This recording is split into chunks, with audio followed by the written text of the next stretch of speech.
I told you, I told you, I told you. Brandon Johnson does not get it, people. He made a statement the other day. I just posted a video the other day. I predicted that he was going to completely lose all support from law enforcement because he does not understand the importance of law and order. He made this statement the other day at a press conference in Chicago. Jails and incarceration and law enforcement is a sickness that has not led to safe communities. I'm going to work hard every single day to protect the people who are caught up in violence in this city. Guess why? You want to know why? Because the vast majority of them look like me. It's a sickness and we're going to eradicate it. You heard him there. I talked about this the other day. He says law enforcement, jails is a sickness. And this is how the state's attorney and police officers in Chicago are responding.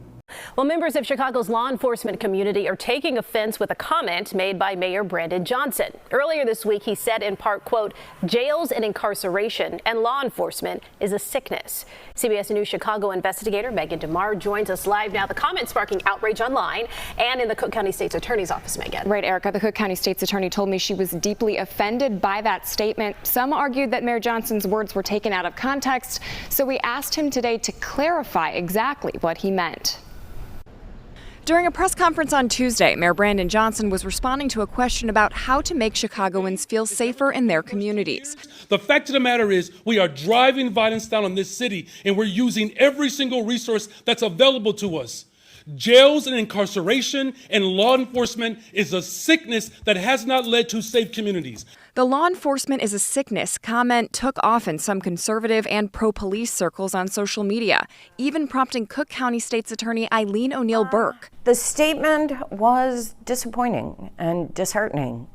We are part of law enforcement. The state's attorney's office is the prosecution arm, and that is clearly law enforcement. To voice her own outrage during a sit-down interview with me on a different topic. I have 1,300 people who work in this office who are dedicated public servants, who get up every single day to make sure that they keep women safe from domestic violence, to make sure that we are doing our jobs in protecting children from being sex trafficked, to make sure that we are prosecuting murder cases. What we do every day does not call for our eradication. So think about that. Think about this. It'd be sad if it wasn't so funny. So now he's alienated conservatives within the city of Chicago. He's alienated police officers in the city of Chicago. And he's alienated the Cook County State's Attorney, Eileen Burke? Eileen. I keep messing up her name. Let me just hold on. I gotta make sure I'm saying her name correctly. Eileen O'Neill Burke. I keep saying Burke, so it's Eileen O'Neill Burke. He's alienating the very state's attorney for Cook County, who is responsible, who has the charging decisions for people who are arrested in the city of Chicago, because all of Chicago is in Cook County. How do you expect, how does this mayor expect to protect the people of the city of Chicago when he's alienating the very agencies that are responsible for law and order, for arresting people and charging and prosecuting them, when he has just said in a previous statement that law enforcement is a sickness? When she won her race in November, O'Neill Burke was considered the law and order focused candidate and was backed by police. Hoping to clarify what Mayor Johnson meant by law enforcement is a sickness, we asked him today. The people who heard my statement, they know exactly what I meant and what I'm talking about. They're using this moment to politicize, to justify their own insecurities. I'm not going to stand for it, I'm not going to take it, and neither will the residents of this fine city.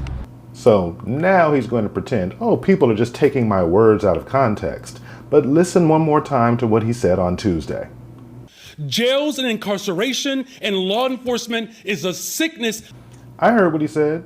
Sounds pretty plain to me. He said law enforcement and prisons and incarceration is a sickness. He said it. So again, how do you call the very people and the very institutions whose sole reason for existing is to sequester the worst among us from the rest of us so that we can feel safe, so that we can go about our daily lives, so we can take our kids to school and go to work and open our businesses and shop. We can't do those things if these individuals are the criminals who are out there, who are doing the carjacking, who are doing the smash and grabs, who are stealing from the stores, who are robbing people and raping people. If we don't have a mechanism in place to sequester those people from the rest of society, then nothing else is going to work. But Brandon Johnson thinks that the people in the institutions who are responsible for that sequestration of those individuals, that it's a sickness. And then he wants to try and play the Jedi mind trick and tell us, don't believe your lying ears, don't believe what you actually heard me say, because now it's being misconstrued and it's being it's contorted and turned around. The people who heard me know exactly what I meant. Yes, Brandon Johnson, we know exactly. We heard you, I heard you, and we know exactly what you meant. Johnson explained that, quote, the addiction of jails and incarceration is one that we have to wean ourselves off of. This time leaving out a reference to law enforcement specifically. When you just responded, though, you didn't loop in law enforcement this time. So did you not intend to use the I said that law enforcement? Here's what I've said, though. Law enforcement alone does not keep communities safe. Law enforcement agrees with me on that. How do you send police officers into communities when there's little access to affordable housing? What is a police officer's responsibility to hunger? He is such a dilettante. I actually read one of the comments on my earlier video, and the person said, and it was hilarious, the person said, the next time someone breaks into your home, tell them, hey, put the gun down and let me give you some affordable housing and a place to buy your groceries. See how that works out for you. But you know what? I've got a better challenge for the mayor of Chicago. I've got a better challenge. And I know there are some people in Brandon Johnson's orbit who follow me on my terrestrial radio station and here online. So here's my challenge to Mayor Brandon Johnson. Since you believe that law enforcement and incarceration and police officers are a sickness, why don't you show the people of Chicago, show the people of the United States, disband your 100-plus police brigade who protects you and your family? Because according to you, it's a sickness. According to you, all we need is affordable housing. We need jobs. We need places for people to be able to shop and buy their groceries. So, Brandon Johnson, why don't you be the example? Lead by example and disband all of your security and show people that because you, the mayor of the city of Chicago, you can come and go as you please and you don't have to worry about any security because your ideals, your noble, high-minded ideas is all you need to protect you. That's my challenge to Mayor Brandon Johnson. I can probably guarantee with a 100% accuracy that he's not going to take the challenge, but at least if he did that, he'd be putting his money where his mouth is. As of right now, nobody in Chicago trusts him. I don't trust him, but let me know if you trust him. Go down in the comments and let me know, do you trust Brandon Johnson? Hey, a ton of you, over 90% of you who are watching this video are not subscribed, so do me a favor. Go ahead and drop a like on this video and leave a comment. I also want to give a shout out to two watchers of the show in particular who have given the most comments. And I want to give a shout out to, first, I'm looking on my phone really quickly because I wanted to make sure I got their names correctly.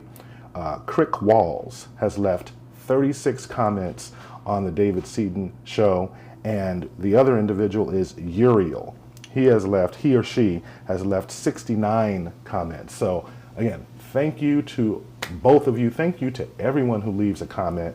We just crossed 1 million views and we just recently crossed over 5,000 subscribers, and it's going to be people like you who help this channel grow so I can continue, so I and my team can continue to bring you this valuable information. Like I said, just take a minute, hit that subscribe button, drop a comment, like I said, and you can become a member. You can follow the David Seaton Show. Like I said, you can send a super thanks. We appreciate all contributions. Again, I appreciate you for hanging out this long, and I'll catch you in the next one.